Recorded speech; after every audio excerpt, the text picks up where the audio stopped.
nous avions dit que c'est le mois où nous parlons de l'amour. Non pas qu'après ce mois, nous n'allons plus parler d'amour, mais ce mois-ci, nous avions dit, c'est le mois où nous voulons parler de l'amour, mettre un accent là-dessus et parler de l'amour sous toutes ses formes. J'ai vu par exemple le vendredi, l'ancien Sébastien nous a donné un message très puissant où il parlait de Eros, Philéo, Agapao. Parce que vous savez, les Grecs, eux, ils avaient 3 expressions. Nous, dans le français, nous avons l'amour pour dire « j'aime le pain, j'aime ma femme, j'aime voyager, j'aime travailler, mais j'aime mon ami ». Mais les Grecs, il faut croire que le grec était peut-être plus riche que le français, et plus riche que le français, parce que lorsqu'il s'agit d'une attirance physique entre un homme et une femme, les Grecs ils disent plutôt Eros. Lorsqu'il s'agit d'une relation fusionnelle avec un ami, les Grecs disent plutôt Philéo. Et lorsqu'il s'agit de l'amour manifesté de Dieu, là les Grecs disent plutôt Agapa. Et donc, ce mois-ci, nous nous accentuons vraiment sur l'amour. Et nous avons vu la fois dernière, dimanche dernier, nous avons insisté sur l'amour qui refroidit, parce que dans le livre de Matthieu, chapitre 24, la Bible dit que parce que l'iniquité se sera accrue, il y aura la multiplication des faux prophètes, donc on va voir des scandales. Les scandales vont se multiplier. Pour ceux qui intercèdent, qui jeûnent, pour que les scandales cessent, je suis désolé de vous apprendre que c'est une peine perdue, parce que les scandales vont se multiplier et deviendront de plus en plus nombreux, de plus en plus scandaleux, affreux, pour que, effectivement, l'amour d'un grand homme se refroidisse. Et c'est ainsi que nous voyons plusieurs personnes qui se disent « je n'irai plus à l'église », qui se disent « je repars à l'église mère », qui se disent « je reste à la maison », qui se disent « allez, c'est fini entre le Seigneur et moi ». Effectivement, ils sont déçus. À tort, à raison, ils sont déçus, désespérés, abattus, frustrés. Tous les termes que vous connaissez, attribuez ces termes à ces personnes. Mais il faut savoir une chose, c'était prédit, c'était prévu. Alléluia. Le Seigneur lui-même avait dit que l'iniquité va s'accroître, va progresser. Et ça aura pour effet de décourager ceux qui ont l'amour de Dieu. En bien-aimé, cet amour est très important, parce que cet amour nous donne le zèle de servir Dieu, le zèle d'annoncer l'évangile, le zèle de faire tout ce que nous pouvons faire dans la maison du Seigneur, de nous accrocher à lui. C'est pour cela que l'apôtre Paul s'est écrié en son temps: qui nous séparera de l'amour de Christ? Qui nous séparera de l'amour de Dieu? Serait-ce la tribulation? Serait-ce la famine? Serait-ce... Qui peut nous séparer de l'amour de Dieu? Et il trouve que personne ne peut le séparer de l'amour de Dieu. Or, cet amour, bien-aimé, frères et sœurs dans le Seigneur, cet amour est menacé. L'orateur qui devait prêcher aujourd'hui avait plutôt prévu parler de tout ce que nous connaissons dans le mariage, parce que ça aussi c'est l'amour. Il faut... Et une fois, le Seigneur m'a inspiré sur les différents paliers dans un couple. Il me parlait des 4 paliers, il me parlait déjà du fondement qui est l'amour. Ça commence par là. S'il n'y a pas d'amour, c'est voué à l'échec. Parce que c'est l'amour qui te permet finalement de supporter les carences de l'autre, de supporter l'autre. Donc la base déjà c'est l'amour. On a dit dans plusieurs endroits qu'il faut que le mari ait suffisamment d'argent, qu'il sache ceci, cela. Mais si déjà il n'y a pas l'amour, avant même qu'on parle d'argent, avant même qu'on parle de caractère, de compatibilité, avant même qu'on parle de prière, s'il n'y a pas d'amour, c'est voué à l'échec. Beaucoup plus jeune, une amie me disait: ah, voici, je me suis fiancé au pasteur tel. J'ai dit: mais gloire à Dieu, tu es béni. Tu as pour fiancé un pasteur, mais ta vie est merveilleuse. Elle a dit: mais oui, mais vois-tu, si je ne l'aime pas, c'est compliqué. Parce que après qu'il ait prêché, qu'il ait accompli son ministère, on sera dans la maison. Et là, si vraiment je n'ai pas d'amour pour lui, ça sera difficile. J'ai dit: forcément tu l'aimes? Elle dit: non, c'est le pasteur principal qui m'a forcé d'être sa fiancée. Parce que son second n'ayant pas de femme, il a dit non, c'est pas bon, il faut que je te trouve une femme. Alors il a pris une parmi toutes les ailées, il a dit toi, allez, fiancée du pasteur adjoint. Et donc elle n'avait comme pas le choix. Elle dit c'est papa qui a dit, que voulez-vous? Et elle était triste, avant même d'entrer dans... et j'étais désolé pour elle. Mais gloire soit rendue au Seigneur parce que finalement ces fiançailles n'ont pas abouti, comme pour dire quelquefois les fiançailles peuvent rompre. Donc c'est ainsi, le prédicateur d'aujourd'hui voulait parler justement sur les relations. On a déjà eu à partager cela, mais on le partagera encore. Mais moi, le Seigneur m'a justement emmené à parler de cette relation entre l'homme et la femme, qui est en fait le reflet de la relation entre Christ et l'Église. Nous allons lire notre premier passage dans le livre d'Éphésiens, chapitre 5. Nous connaissons tous ce passage. D'ailleurs, il y a même des sœurs qui m'ont dit « Ah, si on pouvait arracher cette page ou ces versets. » Ils agacent un peu ces versets. Ces versets, c'est comme s'ils sont là pour avilir la gente féminine. Ces versets, il y en a qui n'aiment pas, en tout cas, ce passage. Mais la Bible dit dans Éphésiens 5, à partir du verset 22, la Bible dit « Femmes, soyez soumises chacune à votre mari. » Et encore une fois, pour être soumis, il faut l'amour. « Femmes, soyez soumises chacune à votre mari comme au Seigneur. Car le mari est le chef de la femme. » Dans notre époque. Comme Christ est le chef de l'Église, qui est son corps et dont il est le sauveur. Comme l'Église se soumet au Christ, que les femmes se soumettent en tout, chacune à son mari. Mari, aimez chacun votre femme, comme Christ a aimé l'Église, et s'est livré lui-même pour elle, afin de la sanctifier, après l'avoir purifiée par l'eau et la parole, pour faire paraître devant lui cette Église glorieuse, sans tache, ni ride, ni rien de semblable, mais sainte et sans défaut. De même, les maris doivent aimer leurs femmes comme leur propre corps. Celui qui aime sa femme s'aime lui-même.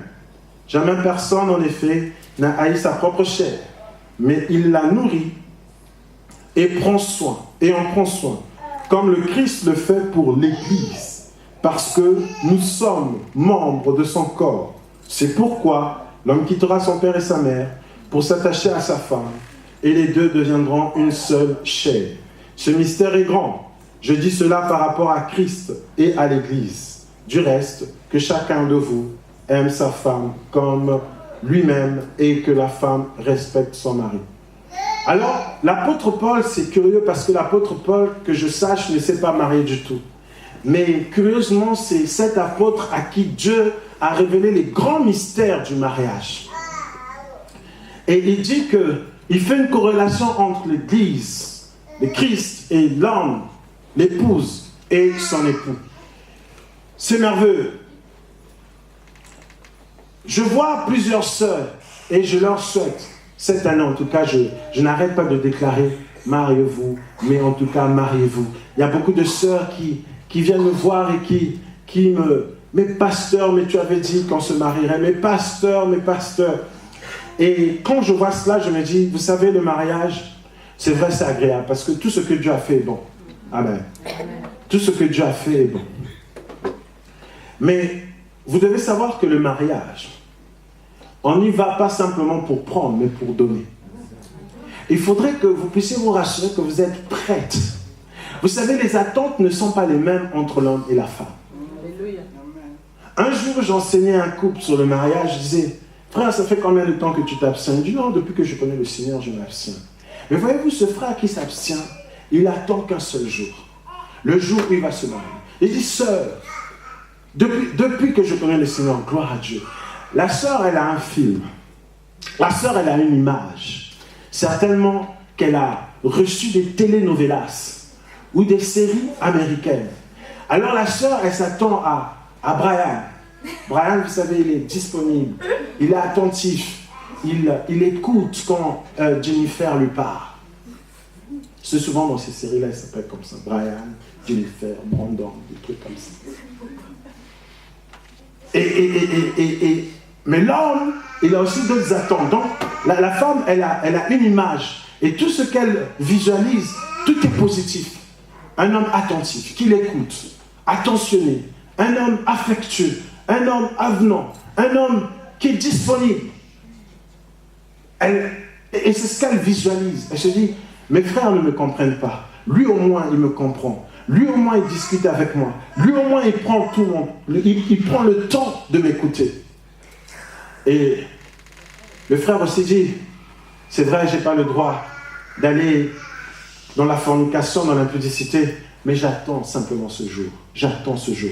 Donc, les attentes ne sont pas pareilles. Elle attend quelqu'un d'attentionné. Lui, il attend quelqu'un de disponible qui s'allongera et il pourra faire tout ce qu'il veut pour se... Vous comprenez? Amen. Amen. Les attentes ne sont pas pareilles. Et quand on arrive dedans, il y a des frustrations. Amen. Amen. Parce qu'on se rend compte que les attentes ne sont pas pareilles. Yes. Alléluia. Amen. Les attentes ne sont pas pareilles. Il dit, frère, retiens-toi. Il se retient. Il attend patiemment ce jour-là pour se défouler. Ce jour-là, parce qu'on lui a dit ce jour-là, tu pourras user et même en abuser. Tu auras tous les droits. Donc c'est ainsi, sœur, c'est une parenthèse ce jour pour dire, sachez que l'autre que vous trouverez, il a des attentes, même s'il ne vous le dit pas. Il a des attentes. Comme vous, vous pouvez aussi avoir des attentes. Pareil pour mes frères, les sœurs avec lesquelles vous allez vous mettre, il y a des attentes. Donc, vous visualisez certainement ce mariage d'une manière, mais sachez, bien aimés, qu'il vous faudra beaucoup d'amour, qui vous permettra d'être patient. Beaucoup d'amour qui vous permettra de comprendre. La Bible dit, l'amour est patient. L'amour recherche le bien de l'autre. Amen. Donc, il faut beaucoup d'amour. C'est pour ça que je dis, la première base, c'est l'amour. Et là, la Bible nous dit que le mari doit aimer sa femme comme Christ dans l'Église. Et que la femme doit être soumise à son mari comme l'Église l'est envers Christ. Donc, il y a un modèle, il y a une image, il y a un référentiel, il y a un repère. On n'est pas comme ça dans la nature et chacun fait ce qui lui semble bon. Chacun s'inspire de ce qui peut s'inspirer. Qui des séries télévisées, qui des conseils d'une grand-mère ou d'une mère. C'est pas mauvais, mais bien aimé, nous qui croyons à la parole, nous devons nous conformer aux Écritures et tout ce qu'on doit faire doit être scripturel, c'est-à-dire conforme aux Écritures. Amen. Et pas autrement. Lorsque je me suis mis avec ma femme, on s'est fiancés, elle dit chez moi on faisait comme ci. Moi j'ai dit chez moi on faisait comme ça. J'ai dit mais si on va sur ce terrain-là, personne ne va accepter de remettre en cause l'éducation qu'il a reçue. Et ceci, j'ai dit, bon, faisons comme, tiens, c'est comme si les miens n'étaient pas efficaces. J'ai dit, alors, on ne va pas faire comme ça, on va se conformer dans les Écritures. Que nous disent les Écritures? Il faut toujours se conformer aux Écritures. Bien aimés, vous savez, nous avons eu à parler de ça une fois. La Bible dit que, dans Proverbe 31, verset 10, la femme précieuse, qui la trouvera? Elle a plus de valeur que des perles. On la cherche, cette femme. Elle est précieuse. Mais qui la trouvera? Alléluia. Qui la trouvera? On dit aussi, dans Proverbe 20, verset 6, l'homme fidèle, qui le trouvera? Les gens vantent leur bonté, mais l'homme fidèle, qui le trouvera? Qui trouvera cet homme passionné, rempli d'amour pour sa dulcinée, qui a des belles paroles, qui conforte sa femme, qui épanouit sa femme? Qui trouvera cet homme qui ne bat pas sa femme, qui ne l'invective pas, qui ne la maltraite pas? Vous savez, c'est comme je vous disais, il y a un serviteur de Dieu, il ne tapait pas sa femme, sinon on aurait vu les hématomes sur sa femme. Elle aurait des bleus, elle aurait des... Il ne la tapait pas, mais il avait des paroles virulentes, des paroles méchantes. Et ces paroles avaient des effets plus néfastes que des coups de poing. Donc cette femme, elle se métamorphosait jour après jour. Et quand on a regardé, parce qu'il y a des gens, vous savez, même dans l'assemblée telle que nous sommes, il y a des gens qui ont l'œil exercé. Donc de loin, ils comprennent qu'elle n'est pas épanouie celle-là. Et ils vont, mais que se passe-t-il? Elle dit, ah mon mari, il a des paroles virulentes.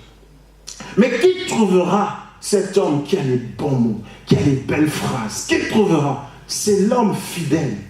Alléluia. Amen. Amen. Vous savez, le Seigneur se présente comme étant l'époux.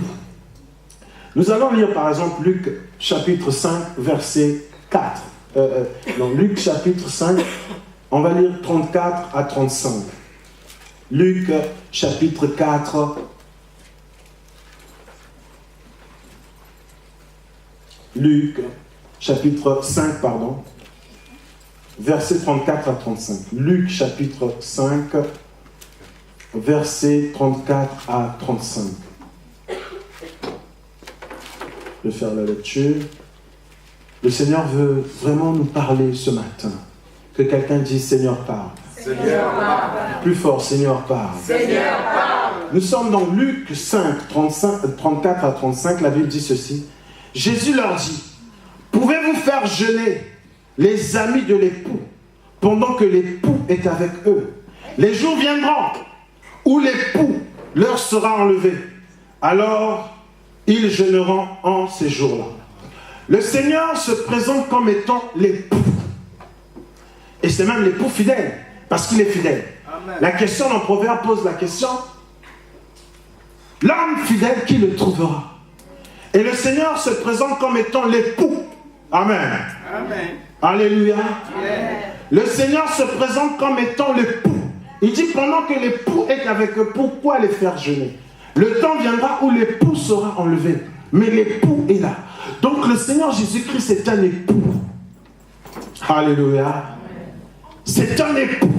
Et il est époux fidèle. La Bible dit dans le passage que nous avons lu dans Éphésiens, il prend soin de l'Église. Il ne martyrise pas l'Église. Il habille l'Église. Il remplit l'Église de grâce, de puissance, de talent, d'onction, de tout ce que vous voulez. Nous sommes l'Église.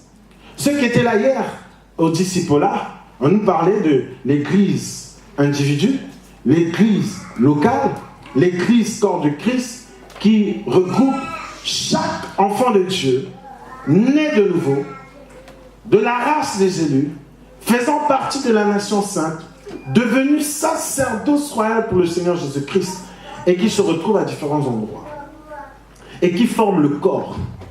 Donc individuellement, on est épouse, localement, on est épouse, et corps du Christ aussi, nous sommes épouses.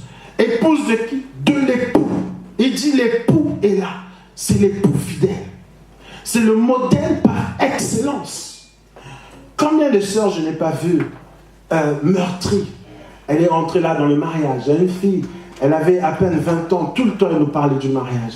Elle nous cassait les oreilles avec ce mariage. Et lorsqu'elle a trouvé finalement l'homme qui l'a épousé, pourtant elle l'a trouvé dans l'église. Un serviteur de Dieu. Vous savez, dans l'église, bien-aimés frères et sœurs, tout comme dans la parabole, dans Matthieu 13, nous voyons, quand on parle de l'ivraie et du blé, dans l'église, suivez-moi attentivement s'il vous plaît, dans l'église, il y a les fils du malin et les fils du royaume. Alléluia. La Bible dit que la journée, le maître du champ, il a semé la bonne semence, le blé. Nuitamment, la nuit, vous savez, la nuit se passe beaucoup de choses. Soyons vigilants et priants.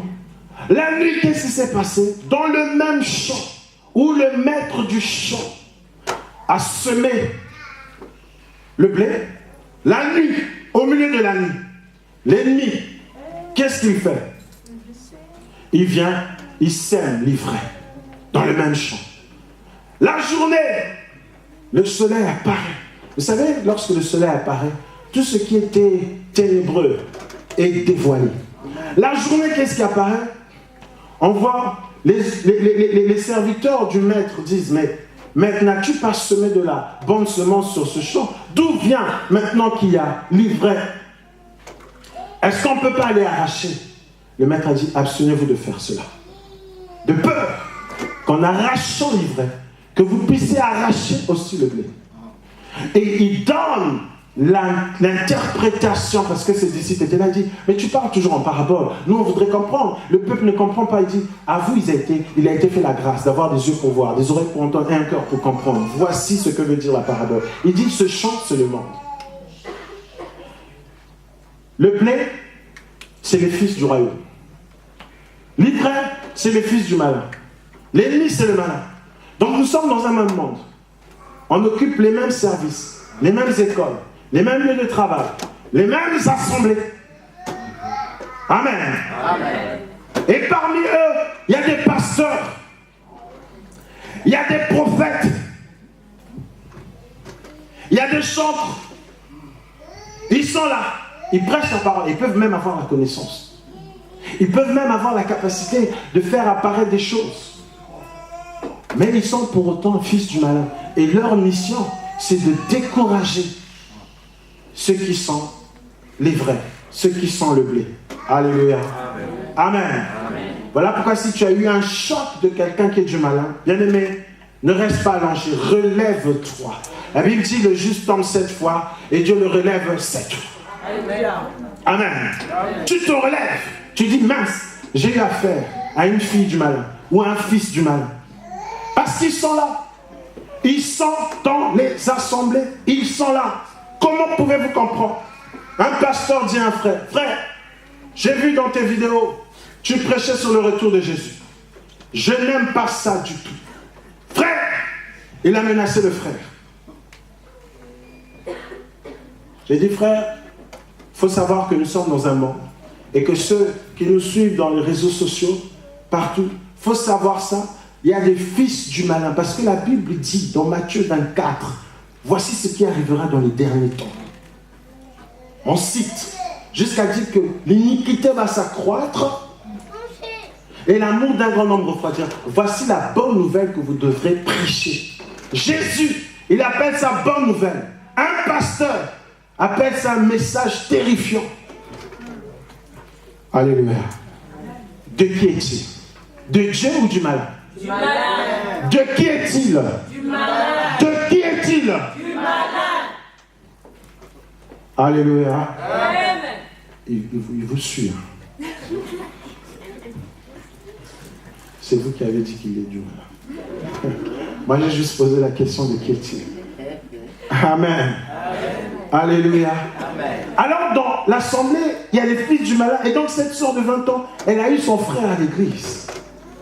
Mais ce frère s'est transformé en boxeur à la maison. Elle a eu 2 côtes fêlées, le tympan abîmé, elle n'entend plus bien.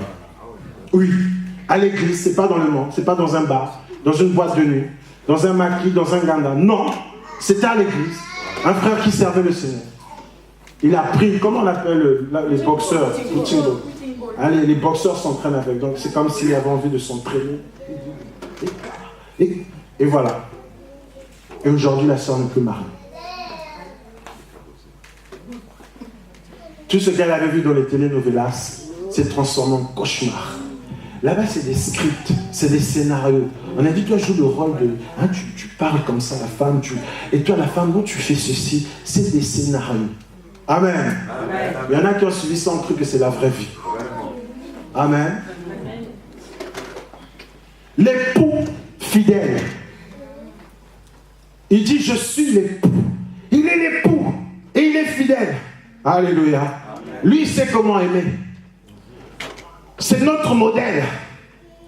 Alléluia. Amen. C'est notre modèle. Il sait comment aimer. Il dit, tant que l'époux est avec eux. Et nous sommes, la Bible dit, comme des vierges fiancées à un seul époux qui est Christ. Donc nous sommes cette épouse.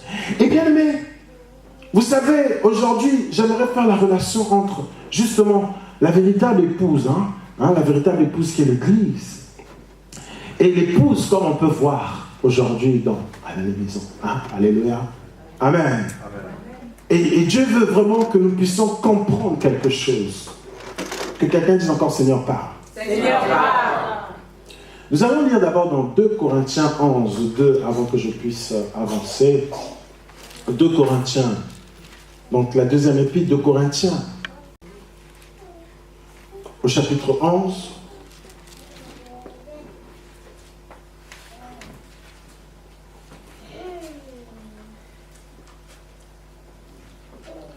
La Bible dit, oh si vous pouviez supporter, là je trouve au premier verset, oh si vous pouviez supporter de ma part un peu de folie, mais vous le supportez. Car je suis à votre sujet d'une jalousie de Dieu, parce que je vous ai fiancé à un seul époux, pour vous présenter au Christ comme une vierge pure. Je vous ai fiancé à un seul époux. L'époux revient encore. L'époux fidèle. L'époux qui ne déçoit pas. Alléluia. Amen. L'époux véritable. Bien-aimés, nous parlons d'amour, c'est le mot nous avons dit, nous parlons d'amour. Bien-aimés, du choix. Et dans la relation, pour persévérer dans cette relation, tout commence par l'amour. Et l'amour, bien-aimé, dont je parle, doit être avant tout l'amour agapao, pas l'amour eros. Beaucoup d'hommes, de jeunes hommes se sont focalisés juste sur l'apparence. Eros. Ils se sont arrêtés là. Oh, elle est belle. Quand il dit à ses amis, vous savez qui j'ai trouvé? Oh, elle est belle. Elle est comme ceci, elle est comme cela. Elle est... Amen.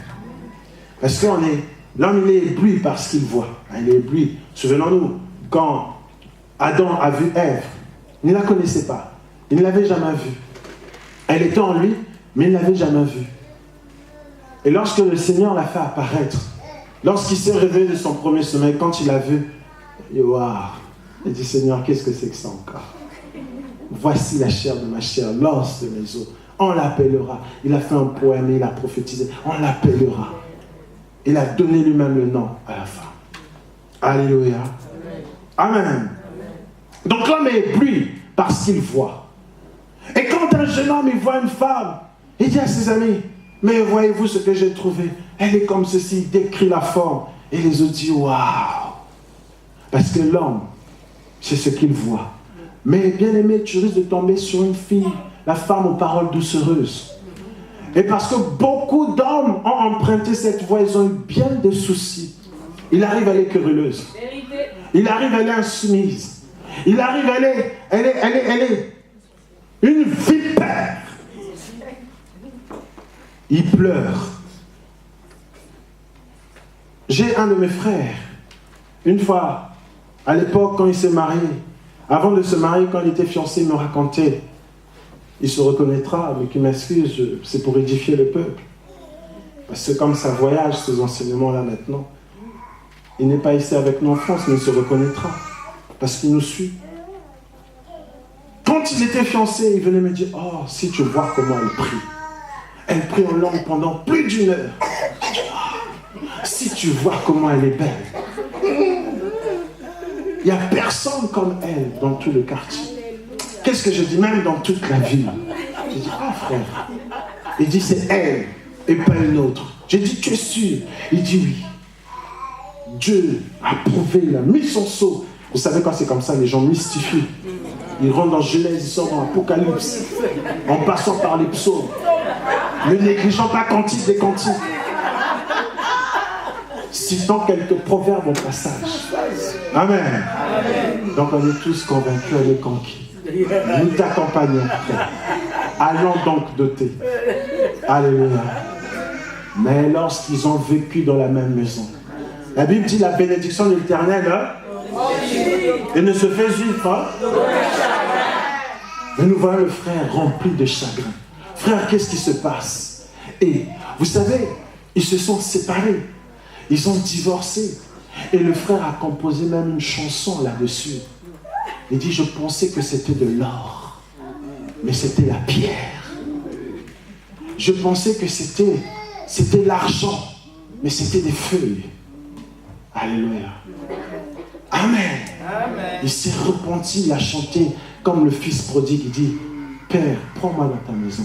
Même comme étant ton serviteur, pas comme étant ton fils. Alléluia. Il avait mis cette femme sur un piédestal, au-dessus même de Dieu, qu'il avait appelé dans le champ. Alléluia. Amen. C'était des chagrins sur chagrins. J'ai dit, mais frère, où sont donc le parler en langue? Mais où? Alléluia. Amen. Amen. Vous savez, quelquefois, lorsque tu vis des difficultés, Tu n'arrives même plus à te rendre compte de la beauté de la personne qui est à côté de toi. Ça se transforme en laideur, tellement tu vis des choses compliquées. Alléluia. Amen. Amen. Donc frère, ce n'est pas le fait de voir ce qui brille pour te dire que c'est là. Non. Alléluia. Le Seigneur aime l'Église, pas pour son physique, mais l'amour consiste à donner sa vie pour son ami. Il est monté à la croix. Alléluia. Je dis que, sœur, lorsque tu veux te marier, sache discerner. Parce qu'il y a deux catégories d'hommes. Il y a le bon berger et il y a le mercenaire. Le mercenaire, la Bible dit, ne se prend pas en peine pour les brebis. Il vient pour se servir. Alléluia. Et quand il part son chemin, la personne a failli. Parce qu'il a essoré la personne. Alléluia. Il a essoré la personne. La femme qui devait s'épanouir comme une fleur entre ses mains. Vous voyez quand la fleur fane, hein? Au début, elle a l'éclat, elle rayonne. Et elle est attirante. Mais à un moment donné, elle fane. Elle n'attire plus du tout. Et le mercenaire, quand il passe par là, c'est comme ça que la femme devient. L'éclat. On dit, ah, c'est elle, c'est... Ah, masque de vieillesse, hein? Vous êtes sûr c'est elle?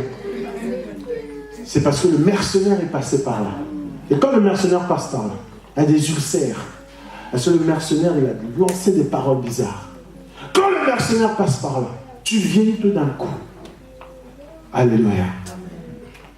Mais le bon berger, il se prend en peine pour les brebis. Quand il voit le loup arriver, il ne fuit pas. Il reste là. Il protège. Amen. Alléluia. Quand il voit les difficultés arriver, il n'est pas irresponsable. Il prend ses responsabilités. Il dit, je ne suis pas milliardaire, mais je m'engage. Rien que par sa présence, il rassure. Alléluia. Il rassure. Il y a un pasteur qui disait, non, quand un homme veut te marier, rassure-toi qu'il a le master 2, hein, qu'il est cadre. Mais si ça suffisait pour être un bon époux, ça se saurait. Alléluia. Combien celles qui pleurent simplement parce qu'elle a écouté, oh, qu'est-ce qu'il est éloquent ce monsieur, elle a suivi une émission où il a parlé, je pense, donc je suis, vous savez, la conjoncture, il a sorti la grandiloquence. Mais, vide. La femme séduite. Et elle se rend compte que ce n'était pas l'époux fidèle. C'était quelqu'un du nombre qui vante leur bonté, mais qui n'est pas fidèle du tout. Alléluia. Amen. Amen. Tout comme toi, l'homme. Lorsque la femme vient dans la vie d'un homme, la Bible dit, dans Genèse 2, verset 18, il n'est pas bon que l'homme soit seul. Il faut lui faire quoi? Une aide semblable. Semblable. Donc quand la femme arrive dans la vie de l'homme, si par exemple c'était un flemmard, c'était quelqu'un qui ne bouge pas, la femme vient le dynamiser. Hey, vaillant héros. Hey, des paroles où l'homme redresse le buste. Il dit oui. Oui, c'est moi. Alléluia. Et ça active parce qu'en chacun des hommes, Dieu a mis quelque chose. Amen. Amen. Dieu a mis quelque... Parce que n'oublions pas que le mari, là, c'est l'image de l'époux qui est Christ. Qu'est-ce qu'on peut reprocher à Jésus-Christ? Est-ce qu'il est responsable? Non. Est-ce qu'il est irresponsable? Non. Est-ce qu'il est dans le faux fouillon? Non. Il prend ses responsabilités. Il y a un problème sur la terre. Sa créature est vouée à la perdition parce qu'il y a eu la désobéissance. Une voix s'écrie. Qui peut faire quelque chose? Il y a un silence. Personne ne veut prendre cette responsabilité. Mais l'époux, il dit non. Pour l'amour de mon épouse, je vais me dépouiller de ma gloire. Je vais quitter mon trône. Je vais descendre sur terre. Je vais prendre une forme humaine parce que c'est mon épouse. Parce que je l'aime. Voilà un homme qui aime sa femme. Il se dépouille de sa gloire. Alléluia. Se dépouille.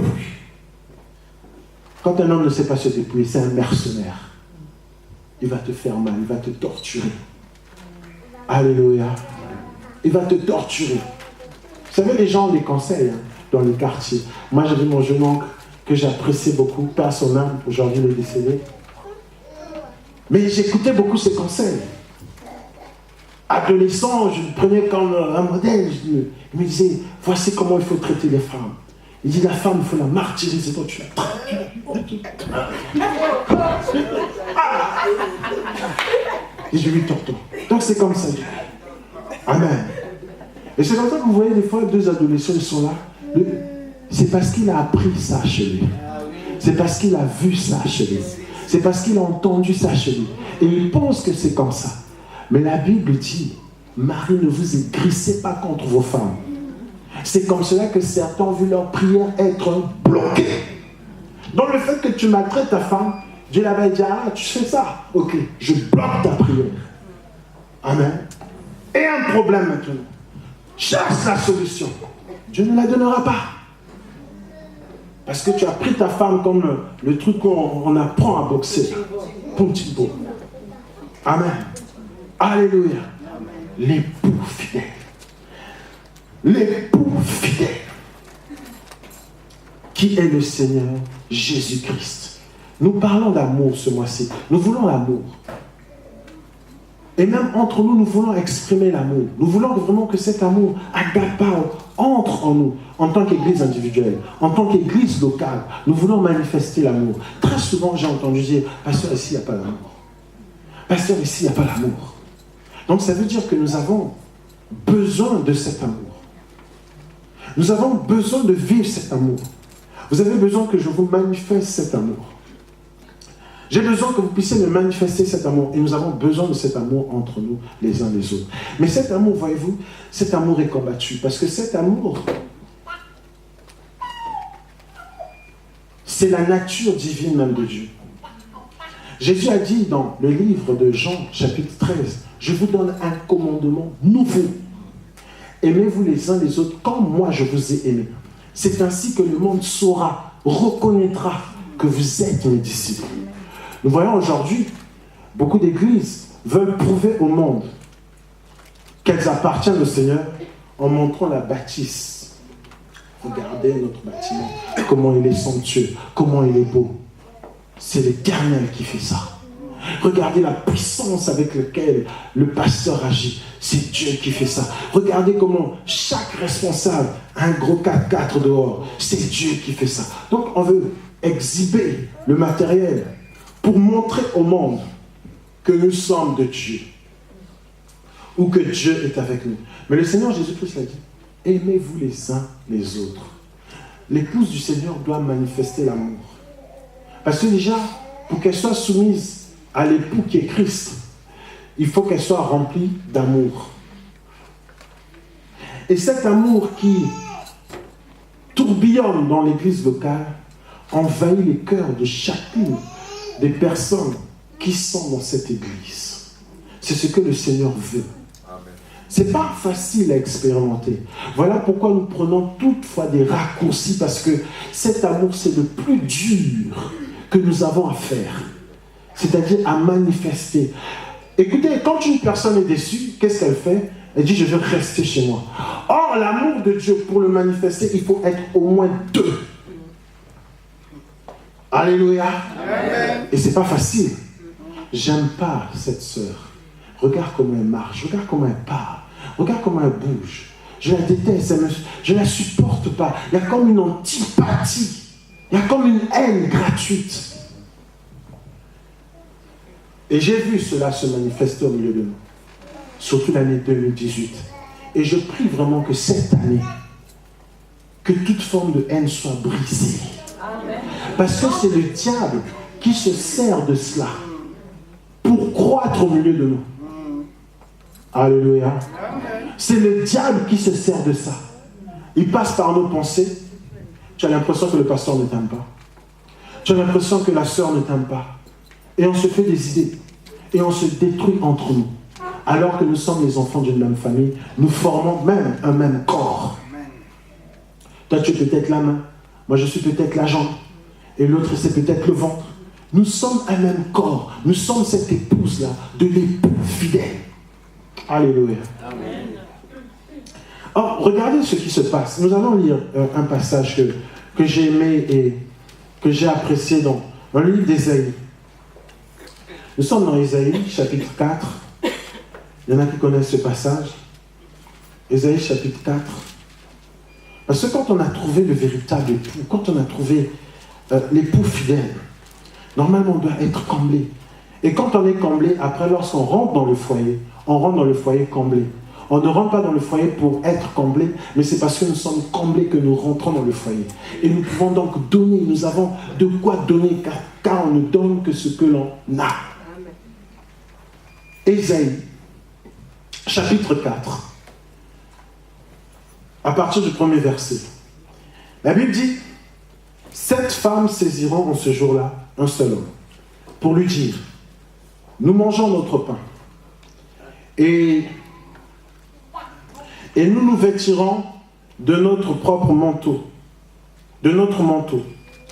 Fais-nous seulement porter ton nom, enlève notre honte. Bien aimé, il faut se situer dans le contexte. C'est un contexte de malédiction.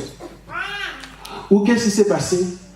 Le peuple de Dieu, la prophétie annonce qu'il y aura des guerres, beaucoup d'hommes vont mourir, et vous savez, la conséquence quand beaucoup d'hommes meurent, la démographie est déséquilibrée. Par exemple, après une guerre, on constate ça même, les sociologues vous le disent, après une guerre, tous les États qui ont connu la guerre connaissent ce problème. Donc après une guerre, il y a beaucoup moins d'hommes et beaucoup plus de femmes. Alors si on va sur 5, 10, 15 ans, on se retrouve dans des générations où les femmes pullulent, mais les hommes sont rares. Et les hommes fidèles encore plus rares. Donc les femmes commencent à se regarder entre elles. Elles commencent à se battre pour avoir le meilleur des meilleurs. Et ce n'est pas facile. Et très souvent, c'est des conditions qu'on retrouve quelquefois dans les États où il y a une guerre. Et le Seigneur dit, donc parce qu'il y aura eu tout ça, on arrivera à un temps où, qu'est-ce qui va se passer? Les femmes auront leur propre pain, parce que vous savez, même ici, les femmes ont commencé à beaucoup plus travailler pendant la guerre mondiale. Puisque tous les hommes étaient utilisés dans la guerre, donc on prenait des femmes pour les mettre dans les usines, là où elles n'entraient pas auparavant. Et donc, parce qu'il y aura cette situation, la Bible dit, il arrivera un temps où 7 femmes pour un homme, elles vont aller voir un homme, toutes les 7, et elles vont dire à cet homme, nous avons notre propre pain, nous avons notre propre vêtement, mais toi, fais-nous simplement porter ton nom. Fais-nous simplement porter ton nom, pour ôter notre propre, pour qu'on dise aussi que nous aussi nous sommes mariés.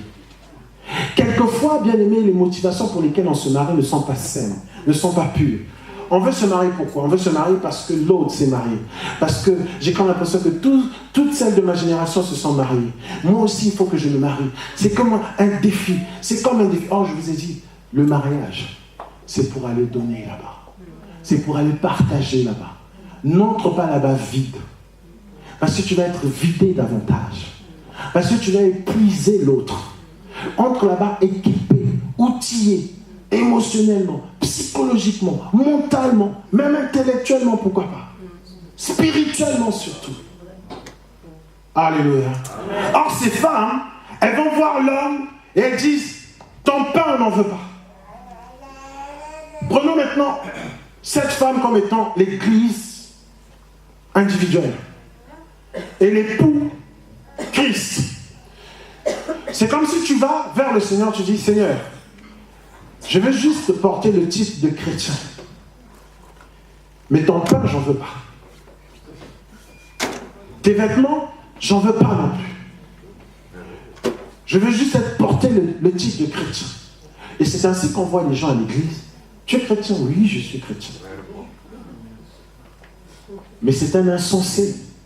La Bible dit, l'insensé dit en son cœur que Dieu n'existe pas. Donc, la parole de Dieu, il n'en a que faire. Il se moque de la parole de Dieu. Et des frères comme ça ou des sœurs comme ça peuvent être parmi nous. Donc, il veut juste porter le nom de chrétien, mais pas vivre la vie de chrétien. Vous savez, le chrétien, c'est avant tout celui qui est disciple de Christ. C'est aux disciples de Christ, on a dit, voici, ce sont des chrétiens. Ils marchent à l'image de Christ et la main de Dieu est sur eux. Donc ne peut être chrétien que celui qui est déjà disciple. Ne peut être disciple de Christ que celui qui a accepté de porter sa croix, qui a accepté de tout abandonner et suivre Jésus-Christ. La vie de Christ n'est pas une vie, vous savez, comme aujourd'hui on peut tout faire, beaucoup de choses, et 2 fois par semaine, on a 1 heure de sport. Il y en a, la vie chrétienne, ils la vivent comme ça. 2 fois par semaine, 1 heure. Je suis chrétien. Mais le reste, non, je suis ce que je veux être. Alléluia. On veut juste porter ton nom. Maintenant, imaginons que cette église soit l'église locale. Il y a des églises locales aussi qui disent, on veut juste porter le nom du Seigneur Jésus-Christ, mais avoir notre propre pain. Vous savez, Jésus dit, je suis le pain qui est venu du ciel. Donc le pain, c'est l'image de l'enseignement. C'est l'image de la parole. Donc il y a des églises locales qui disent, nous on veut juste porter le nom de Jésus. C'est tout. Mais les enseignements ici n'auront rien à voir avec Jésus. D'où vous voyez ce genre de pasteur qui dit, pourquoi tu prêches ce genre de message? Pourquoi tu dis aux gens, Jésus revient bientôt? On n'aime pas ce message. Et parce que tu as prêché ce message, ici, jamais tu te marieras. Dors! Mais ne sachant pas qu'en faisant cela, ils ont chassé Jésus. Que quelqu'un dise Amen. Amen. C'est des réalités dont je vous parle. Ce n'est pas des trucs des années 20, des années 30. C'est là, maintenant, là. C'est mois-ci, c'est semaine-ci, c'est jour-ci. Amen. Amen. Il y a des églises. Il dit, nous avons notre propre vêtement. Alléluia. Dans Apocalypse 19, la Bible nous dit que les vêtements, ce sont les œuvres. Ce sont les bonnes œuvres. Donc, nous, on a nos œuvres à nous, qui n'ont rien à voir avec toi, l'époux. On a notre pain à nous, c'est-à-dire on a notre parole à nous. Et nos désirs ne sont pas portés sur toi. La Bible dit, tes désirs se porteront sur ton mari, mais il dit, nos désirs ne se porteront sur toi. Non. Alléluia. Donc, on ne fera pas, en d'autres termes, on ne fera pas de l'Éternel notre délice pour qu'il nous donne ce que notre cœur désire, parce que nous avons déjà ce que nous désirons. Alléluia. Amen. Amen. Parce que nous avons ce que nous désirons. Donc ces paroles-là, cet enseignement-là, non, Jésus revient, voici, voilà. Non, pas ici. Prospérant, régnant, dominant, influençant. Des termes du sophisme, de la philosophie, qui n'a rien à voir avec le Seigneur. Mais regardez comment les gens accourent. Regardez comment les gens affluent. Mais que ça ne vous étonne pas. Large, spacieux. Alléluia. Complétez. Étroit, resserré. Celui qui est large, la Bible dit, nombreux sont ceux qui l'empruntent. Alléluia. Ils y vont en courant. Il y a des milliers là-bas. Ça s'appelle méga church, giga church. Allez-y. Et on verra ce qui vous attendra. Le problème, c'est la ligne d'arrivée. Nous n'avons pas besoin de ton pain, non. Ni de tes vêtements. On lève seulement le propre. On ne veut pas passer pour des satanistes. On ne veut pas passer pour des gens bizarres. Donne-nous seulement ton nom. Alléluia. Que quelqu'un dise Amen. Amen. Que quelqu'un dise Amen. Amen. Alléluia. Amen. C'est ainsi que, bien aimé, il y a des catégories d'épouses. J'ai noté 7 femmes. Je les ai énumérées. Elles sont là. C'est cette femme. Il y a la femme désobéissante. Je ne sais pas si on aura le temps de tout voir. Il y a la femme manipulatrice. Il y a la femme dominatrice. C'est des types de femmes. Donc, type d'église. Et l'église, c'est aussi bien les hommes que les femmes. Donc ne regarde pas les sœurs pour dire regarde toi aussi. Alléluia. Il y a la femme insoumise, il y a la femme insensée, il y a la femme arrogante, il y a la femme adultère. Je crois que ça c'est, on va réserver ça pour le dimanche prochain. On va rentrer dans les 7 types de femmes, qui sont les 7 types d'églises. Mais pour survoler déjà, pour vous donner un bref aperçu, la femme désobéissante, c'est laquelle? Vous savez, dans le livre de Genèse, on parle de Lot. Lot, sa femme, ses 2 filles. Les anges envoyés par Dieu viennent pour détruire Sodome et Gomorrhe. L'endroit où réside Lot et toute sa famille. Mais parce que Abraham, son oncle, a intercédé pour lui, donc ils arrivent pour prévenir Lot de ce qui va se passer dans la ville. Alors Lot prévient sa famille. Ces gens le prennent pour un plaisantin. Ils rigolent.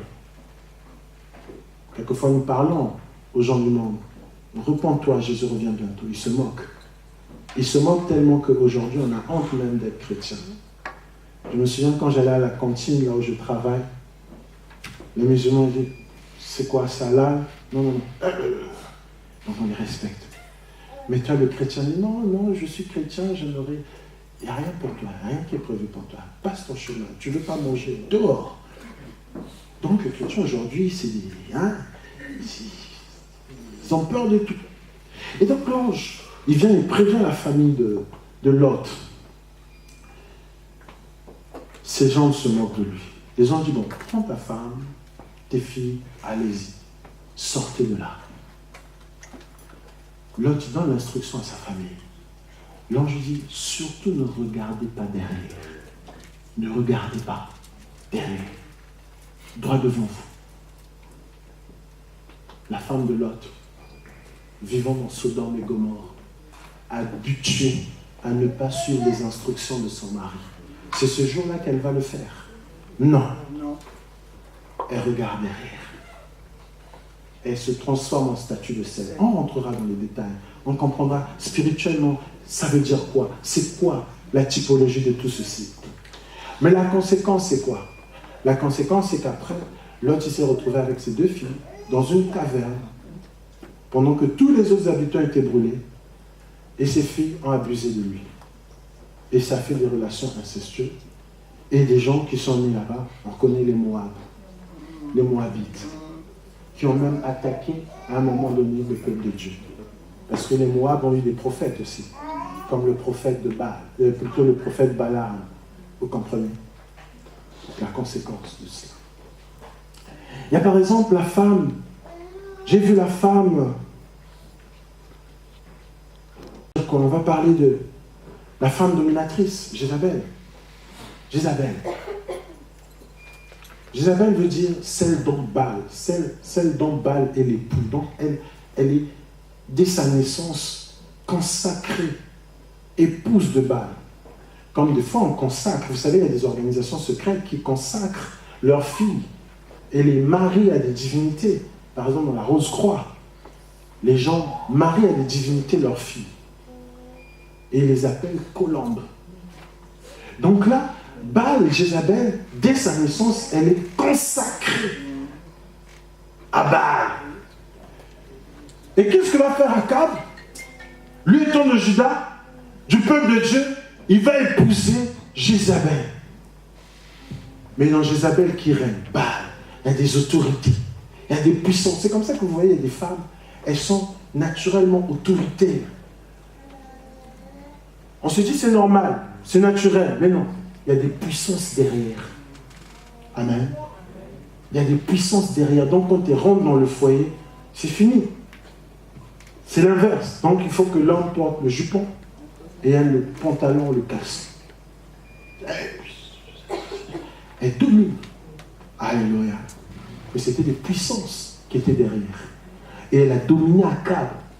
Elle a poussé Akab à ériger des statues en Israël, abomination.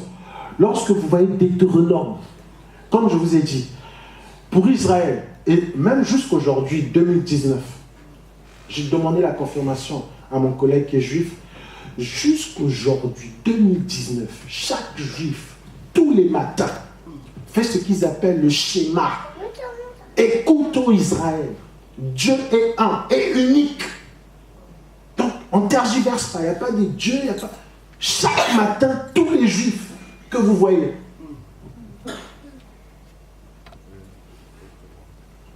Amen. Amen. Et lui, dans un endroit comme ça, Akab, il a osé ériger des statues pour adorer Baal et des dieux Astarté. Scandale. Et Akab, Jézabel, elle avait 850 prophètes à son actif qui étaient là, qu'elle nourrissait pendant qu'il y avait la crise. Et elle a fait tuer tous les prophètes. Devant El Thatcher, c'est rien du tout.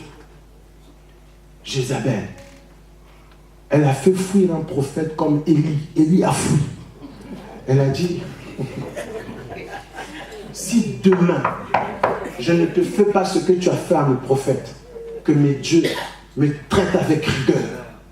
Élie a écouté ça, et connaissant la nature de la femme, il n'a pas fait de débat, il a fui. Maintenant, imaginez-vous une femme qui arrive à faire fuir un homme qui a invoqué le feu. Le feu est descendu du ciel. Déjà, moi, si je vis quelque chose comme ça, mais j'aurais plus peur de personne. Même si ma crotte devienne devant moi, attention, tu veux que j'invoque? Mais lui, Jézabel, elle a parlé sur moi, elle a dit, allez lui dire, si demain là, je ne lui fais pas ce que lui, la femme, le prophète. Et lui, quand il a fui. Il y a des femmes comme ça. Quelquefois, elle peut être la femme d'un président. Vous voyez, le président commence à traiter durement les gens. Mais en fait, c'est elle qui fait ça. Ça peut être la femme de ton oncle. Donc, ton oncle, avant, il te donnait un peu. Et le neveu veut comprendre, tu sais, les temps sont durs. Un cher neveu, les temps sont durs. Un homme 20 €, il appelle. Non. Et Nathan, qu'est-ce que tu fais? Amen. Il y a un pasteur, je discutais avec lui.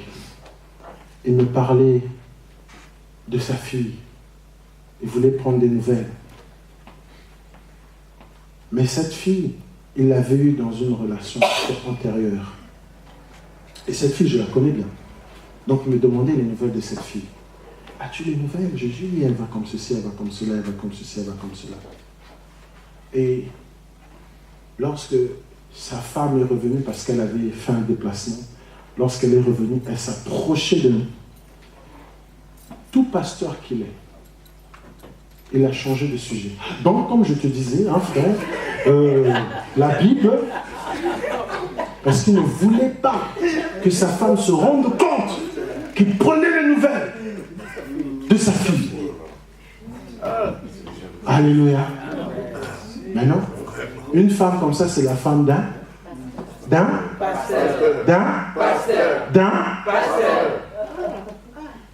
il vous suit. Il a l'habitude de nous suivre. Gare à vous.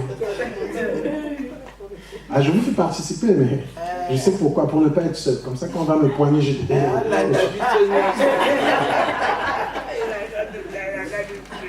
La peur qu'il a eue. Juste l'idée que sa femme vient nous surprendre en train de parler de sa fille. Mais quoi de plus normal qu'un homme qui veut prendre une nouvelle de sa fille? De surcroît, sa fille est née, sa propre fille. Comment elle va? Oh ma chère, mais moi je l'ai toujours dit, viens là, le Seigneur, mais pourquoi? Mais il faut l'exhorter. Dès que la femme est venue. Donc frère, comme je vous disais, hein, la Bible déclare, ça nous a paru ridicule. J'ai dit, qu'est-ce que c'est que ça? Un pasteur.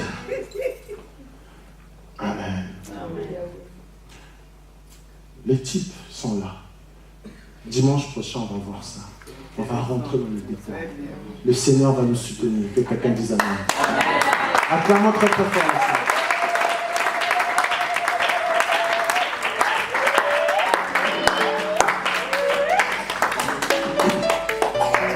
Nous allons nous lever.